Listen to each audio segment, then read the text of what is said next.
Hello नमस्कार आदाब सलाम सत श्री अकाल केम छो कसे काय केरो हाल है केना छी यहाँ सब कई सनवानी हाउ आर यू कैसे हैं आप लोग क्या मोना चो मनक्कम खम्हा गनी हुकुम केमती अच्छंती की खबर नमस्तु भ्यंग देवी और सज्जनों। आज के इस वीडियो में मैं राजा मिश्रा आपको बताने जा रहा हूँ कि 4, 5 और 6 नवंबर, अक्टूबर लिख दिया हमने, 4, 5 और 6 नवंबर का समय आपके लिए कैसा रहने वाला है, किस मामले में बढ़िया किस मामले में खराब रहने वाला है, इसी विषय पर में आज के इस वीडियो में देवी और सज्जनों चर्चा होगी हमारी, जिसमें मेष से लेकर के मीन तक के सभी राशियों के बारे में मैं आपको बताऊंगा।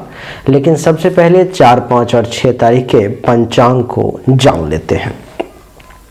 4 तारीख को सप्तमी तिथि, पुनर्वसु नक्षत्र, शनिवार का दिन, चंद्रमा कर्क राशि में, शुभ समय 11:42 AM से 12:26 PM तक का है। दिशा शूल जो है सो पूर्व दिशा की तरफ है, यानी कि 4 तारीख को पूर्व दिशा की यात्रा आपको नहीं करनी है। 5 तारीख को अष्टमी तिथि, रविवार का दिन, चंद्रमा कर्क राशि में, शुभ समय 11:42 AM से 11:42 AM से 12:26 PM तक का, और दिशा शूल पश्चिम दिशा की तरफ है, यानी कि पश्चिम दिशा को जो है 5 तारीख को यात्रा आपको नहीं करनी है। 6 तारीख को नवमी तिथि, संभव हो तो किसी दिशा की यात्रा ही ना करें। नवमी तिथि सोमवार का दिन, चंद्रमा कर्क राशि में 1:23 PM तक, यानी कि दोपहर तक रहेंगे। शुभ समय 11:42 AM से 12:26 PM तक, और दिशा शूल पूरब दिशा की तरफ, यानी कि 6 तारीख को भी आपको पूरब दिशा की यात्रा जो है सो नहीं करनी है।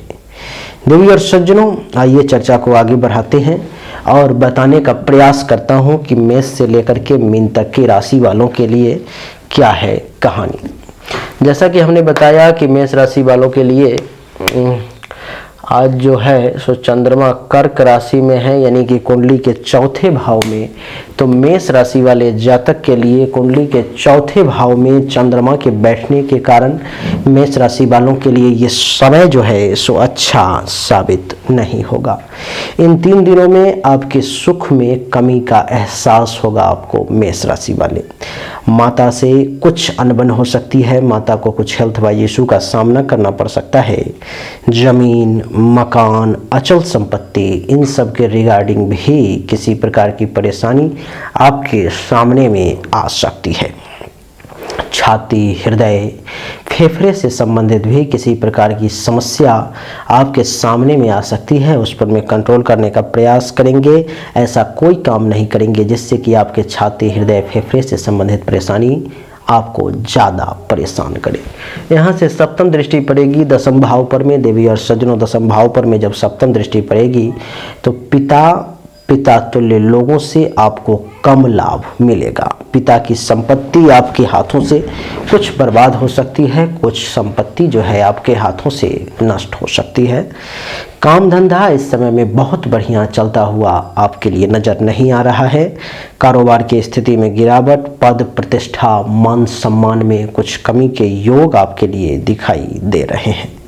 देवी और सज्जनों, इस समय में अगर किसी अधिकार की प्राप्ति की आप बात करते हैं तो वो आपको नहीं मिलेगी, उसके लिए आपको लड़ना पड़ सकता है। घुटनों में दर्द भी इस समय में हो सकता है, पाँव में दर्द की समस्या सामने आ सकती है।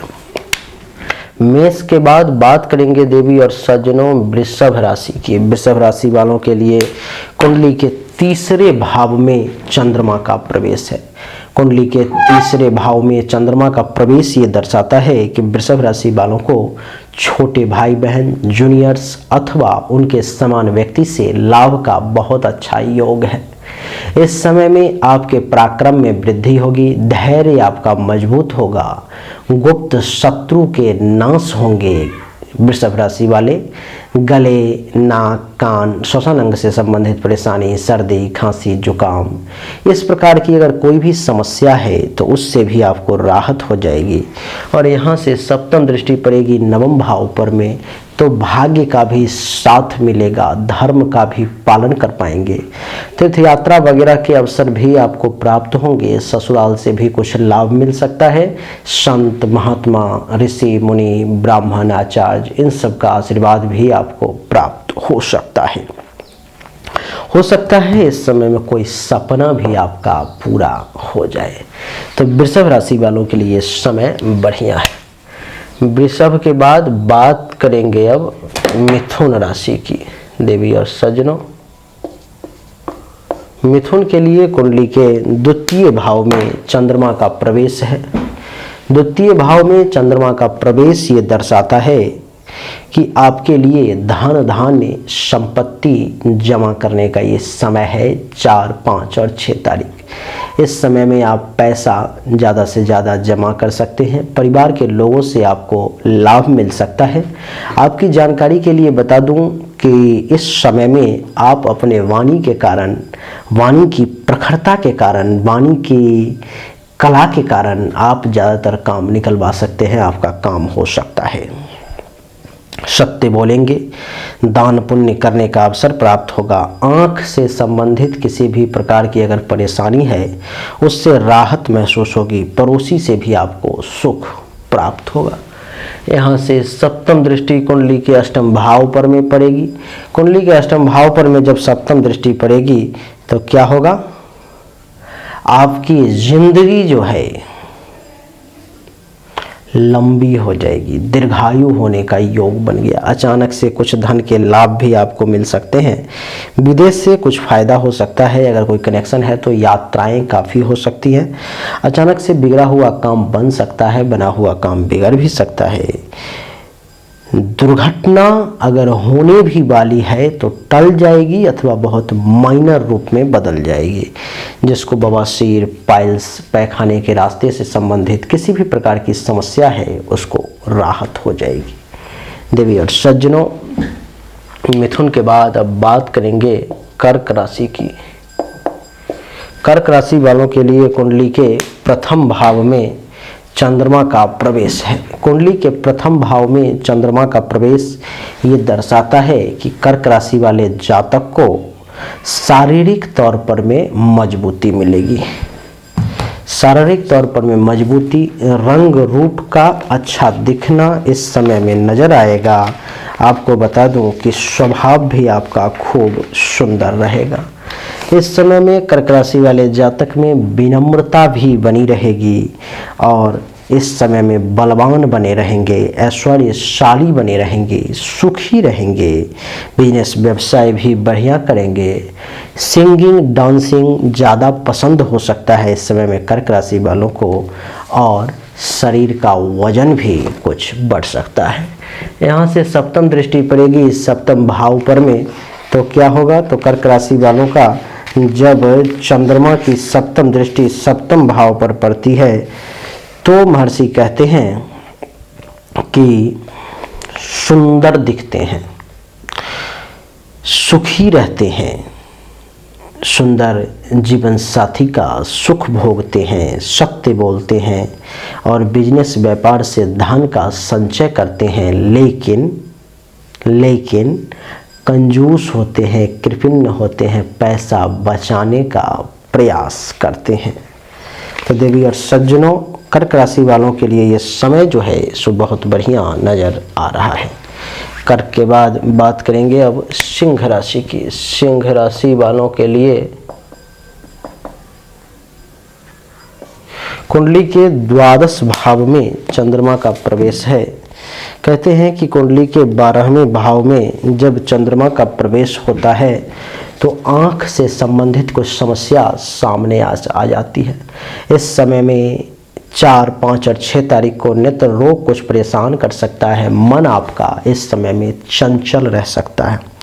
कुछ कफ के रोग आपको परेशान कर सकते हैं, जैसे कि सर्दी, खांसी, जुकाम, फीवर। गुस्सा इस समय में आपको जल्दी आ सकता है, उस पर में कंट्रोल करने की आवश्यकता है। आपको जो है मन होगा इस समय में एकांत में ही सिंह राशि वाले रहने का, अकेले रहने का। चिंतनशील आप बने रह सकते हैं। चिंता जो है सो ज़्यादा कर सकते हैं, मीठा बोल सकते हैं। चिंता अलग चीज़ है, चिंतन अलग चीज़ है। तो चिंतन अधिक करेंगे लेकिन व्यय भी ज़्यादा करेंगे, खर्च जो है सो देवी और सज्जनों ज़्यादा कर सकते हैं, क्योंकि यहाँ से सप्तम दृष्टि चंद्रमा की छठे भाव पर पड़ेगी। तो महर्षि कहते हैं कि इस समय में शांत रहेंगे, बहुत ज़्यादा उछल कूद नहीं करेंगे, लेकिन हेल्थ वाइज कुछ इशू परेशान कर सकता है।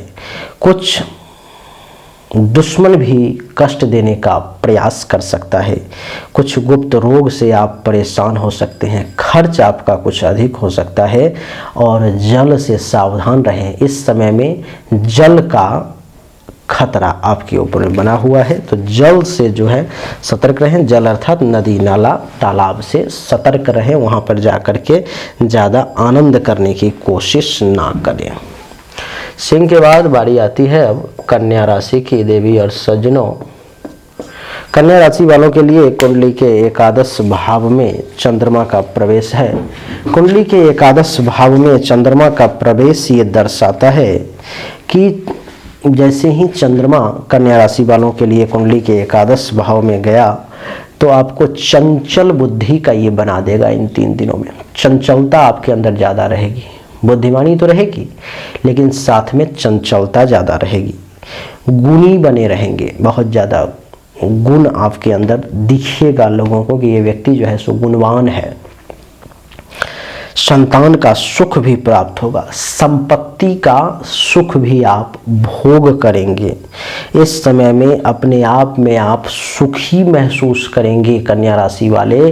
और आपकी जानकारी के लिए बता दूं कि समाज में लोग भी आपको पसंद करेंगे। कहते हैं कि लोकप्रिय, तो समाज में लोग भी आपको पसंद करेंगे। इतना ही नहीं, आपकी जानकारी के लिए बता दूं कि आपके यश में भी वृद्धि होगी, आपको यशस्वी समझा जाएगा।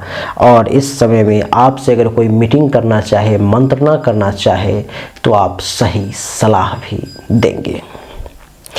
आपको दूसरी जगह अपने घर को छोड़ करके जाने की इच्छा आपके अंदर जागृत हो सकती है। और जिस कार्य को आप कर रहे हैं उस कार्य में अपने आप में आप एक्सपर्ट अनुभव करेंगे। चंद्रमा की यहाँ से सप्तम दृष्टि पंचम भाव पे है देवी और सज्जनों। और जब पंचम भाव को चंद्रमा पूर्ण दृष्टि से देखता है तो महर्षि कहते हैं कि आपको व्यवहार कुशल बना देता है।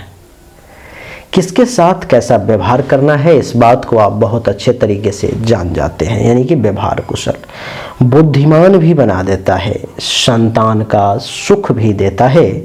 और कला प्रिय, सिंगिंग, डांसिंग, आर्ट के आप शौकीन होते हैं, कला प्रिय होते हैं आप, मेरा पसंद आती है चीज़ें आपको, जो चीज़ें कला के अंतर्गत आती है। तो कन्या राशि वालों के लिए ये समय बढ़िया है। कन्या के बाद बात करेंगे तुला की। तुला के लिए कुंडली के 10वें भाव में चंद्रमा का प्रवेश है। कुंडली के 10वें भाव में जब चंद्रमा आते हैं देवी और सज्जनों, तो महर्षि कहते हैं कि 10वें भाव में चंद्रमा के आने के कारण इस समय में आप कार्य कुशल हो सकते हैं। जिस कार्य को कर रहे हो उसको कुशलता पूर्वक कर सकते हैं, बहुत अच्छे तरीके से कर सकते हैं। दयालु, यानी कि दया की भावना आपके अंदर होगी, किसी को देख करके जो है सो नज़र नहीं फेरेंगे। अगर कोई दुखी है तो उसके दुख से आप भी दुखी हो जाएंगे, यानी कि दयालुता। और निर्मल बुद्धि, बुद्धि तो होगी लेकिन निर्मल, पवित्र, छल कपट से, प्रपंच से रहित। देवी और सज्जनों, इस समय में बिजनेस, व्यापार भी आप बहुत बढ़िया करेंगे, अच्छा कर पाएंगे। महर्षि कहते हैं कि कार्य करने में बहुत अच्छे तरीके से किसी भी कार्य को करेंगे। ये नहीं कि आधा किया आधा छोड़ा, कुछ किया कुछ छोड़ा, नहीं, कार्य प्रायण बहुत अच्छे तरीके से कार्य को करने वाला, सुखी, सुख की भी प्राप्ति होगी, यशस्वी भी कहलाएंगे, विद्वान भी कहलाएंगे, कुल के दीपक के तौर पर में लोग आपको जानेंगे। संतोषी, सबसे बड़ी बात कहते हैं कि संतोषम परमम सुखम, अर्थात संतोष ही परम सुख है जो किसी के पास नहीं है। लेकिन इस समय में आपको 3 दिनों में संतोषी कहलाएंगे, संतोष भी रहेगा आपके पास। लोक हित, ऐसी समाज के लोगों के लिए हित का कार्य करने वाले आप कहलाएंगे। देवी और सज्जनों, मान सम्मान खुद भी लेना चाहेंगे, दूसरों को भी देंगे। प्रसन्न चित्त रहेंगे, खुश रहेंगे और दीर्घायु यानी कि ईश्वर आपकी आयु को भी लंबी करेंगे। देवी और सज्जनों, इतना ही नहीं, चंद्रमा की यहाँ से जब सप्तम दृष्टि आपके कुंडली के चौथे भाव पर पड़ेगी तो क्या होगा? तो महर्षि कहते हैं कि चतुर्थ भाव पर जब चंद्रमा की दृष्टि पड़ती है तो व्यक्ति सुख प्राप्ति करने वाला होता है। तो इस समय में आपको सुख की प्राप्ति होगी। इस समय में आपको राजा से भी मान सम्मान मिल सकता है अथवा राजकीय अधिकारी से आपको मान सम्मान मिल सकता है अगर आप लेना चाहें तो। कृषक यानी कि जो कृषि करने वाले लोग हैं, जमीन जोतने वाले लोग हैं, किसान हैं, उनके लिए भी बहुत अच्छा समय है। वाहन का सुख मिल सकता है और माँ का सेवा करने का अवसर प्राप्त होगा और आपको अच्छा लगेगा माँ का सेवा करना। तो इस समय में तुला राशि वालों के लिए भी समय बढ़िया है। तुला के बाद बात करेंगे वृश्चिक राशि की भी।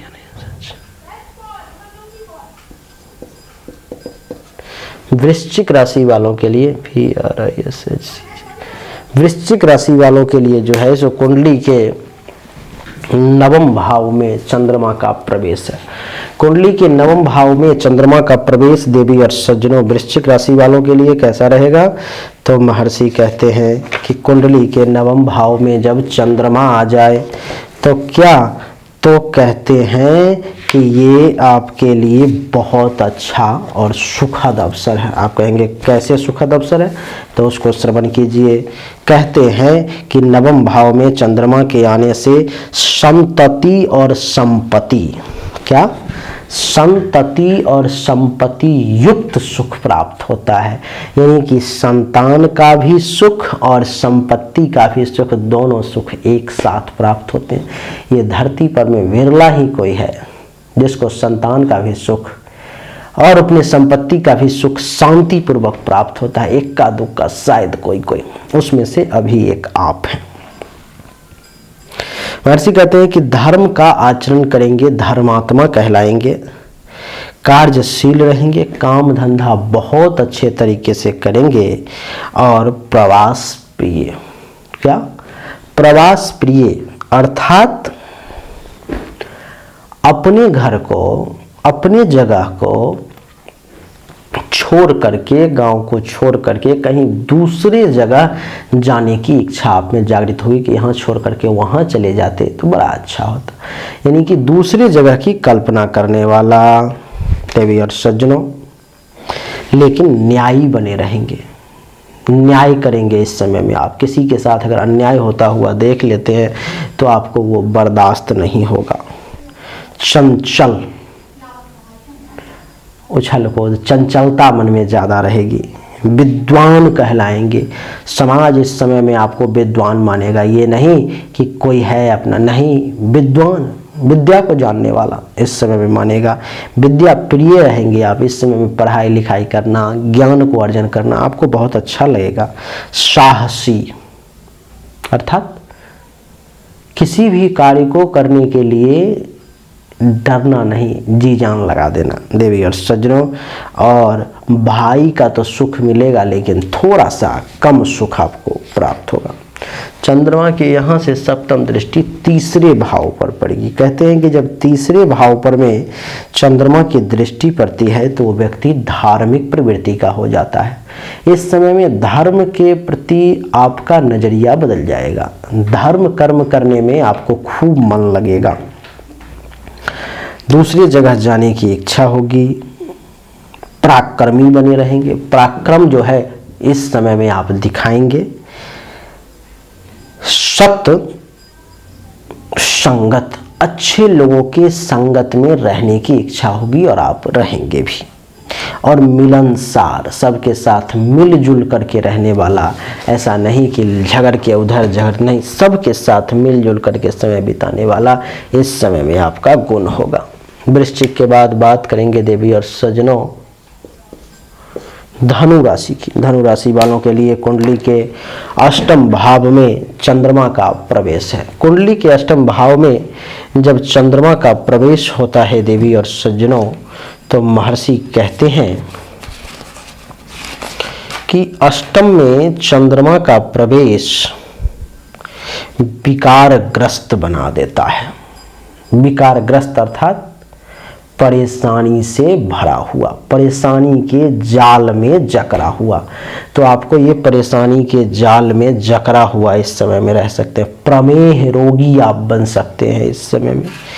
काम और वासना आपको इस समय में धनु राशि वाले 4, 5 और 6 तारीख को ज़्यादा परेशान कर सकती है। अपने तरफ खींचने का प्रयास करेगा काम और वासना कि किसी भी प्रकार से इसको अपने जंजाल में ले लूं। देवी और सज्जनों, इतना ही नहीं, बिजनेस व्यापार में आपको लाभ भी मिलेगा। ऐसा नहीं है कि बिल्कुल बुरा ही। अष्टम भाव में चंद्रमा है धनु राशि वालों के लिए, तो व्यापार में लाभ की भी प्राप्ति होगी। हाँ, इस समय में बोलेंगे ज़्यादा, वाचाल जिसको कहते हैं, बोलेंगे ज़्यादा, लेकिन स्वाभिमानी बने रहेंगे। ऐसा नहीं कि कोई कुछ कह दे और कोई कुछ कह के चलना, जितने में ही है अपने रहेंगे, पूरे एकदम स्वाभिमान के साथ रहेंगे। ये वाली बात। अपने पारिवारिक बंधन से किसी न किसी कारणवश आप दुखी भी रहेंगे और कुछ कारणों से, कुछ लोगों से आपके मन में ईर्ष्या की भावना भी जागृत हो सकती है।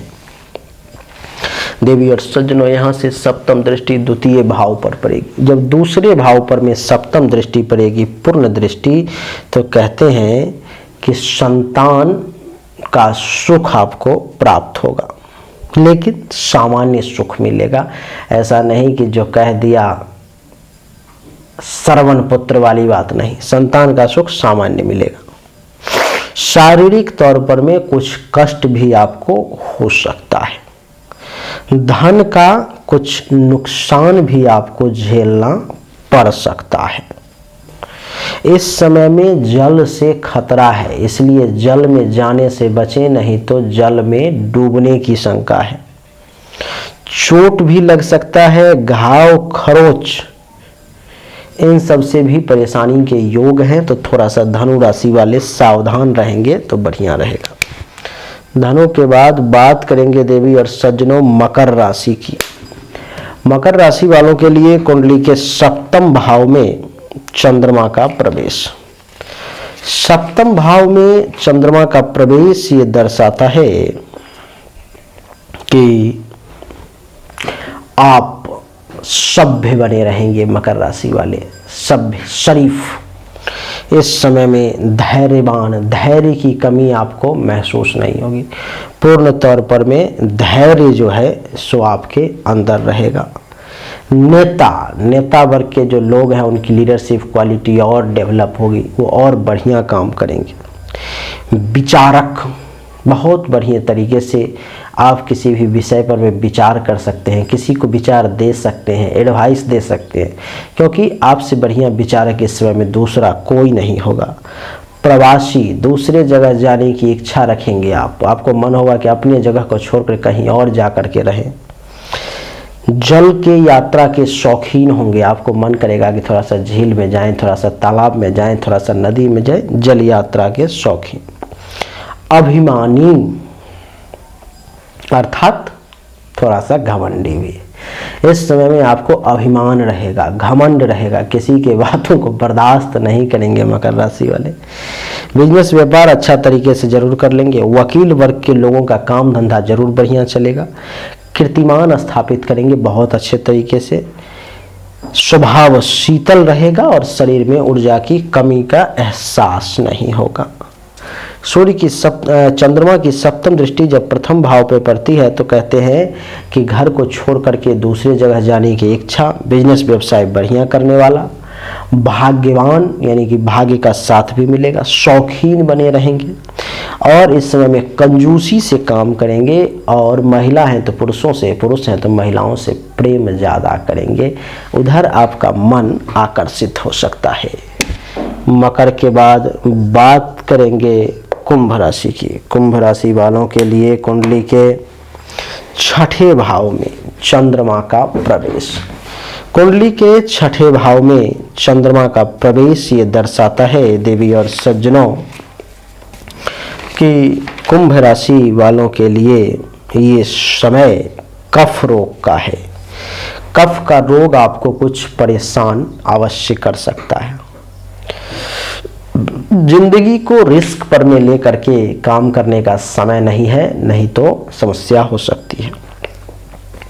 किसी भी चीज में आसक्ति जन्म ले सकती है। आपका मन किसी भी वस्तु के तरफ, किसी भी व्यक्ति के तरफ, कुछ भी ऐसा चीज है जिसके तरफ आसक्त हो सकता है, खिंचा हुआ चला जा सकता है। इस समय में पैसा ज्यादा खर्च करेंगे, खर्चीले स्वभाव के बने रहेंगे। आंख से संबंधित किसी प्रकार की बीमारी, रोग आपको कुंभ राशि वाले परेशान कर सकती है। और भाई बंधु से भी आपको प्रेम जो है सो निश्चित तौर पर में प्राप्त होगा। सप्तम दृष्टि यहाँ से द्वादश भाव पर पड़ेगी और द्वादश भाव पर में जब सप्तम दृष्टि पड़ेगी तो दुश्मन आपको परेशान करने की कोशिश करेगा। दुश्मनों के कारण आपका धन खर्च होगा। चिंतित ज्यादा रह सकते हैं। सरकारी अधिकारी से कुछ मान सम्मान की भी प्राप्ति होगी और मिला जुला करके परेशानी को झेलते हुए, टालते हुए कुछ सुख की भी आप प्राप्ति करेंगे। कुंभ के बाद राशि चक्र की अंतिम राशि मीन। मीन के लिए कुंडली के पंचम भाव में चंद्रमा का प्रवेश है। पंचम भाव में चंद्रमा का प्रवेश ये दर्शाता है देवी और सज्जनों कि मीन राशि वाले जातक को इस समय में चंचलता आ जाएगी। बहुत ज़्यादा चंचल अपने आप में अनुभव करेंगे। संतान का सुख प्राप्त भी करेंगे। चरित्रवान बने रहेंगे, सदाचारी।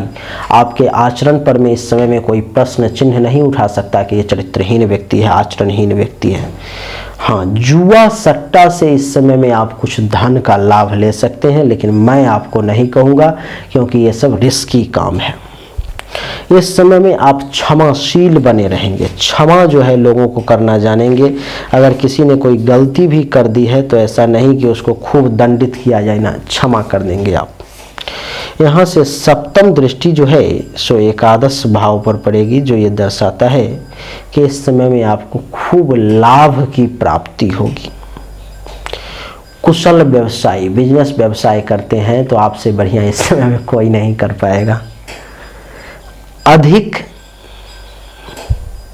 संतान के प्रति लगाव, संतान के प्रति बहुत लगाव रहेगा।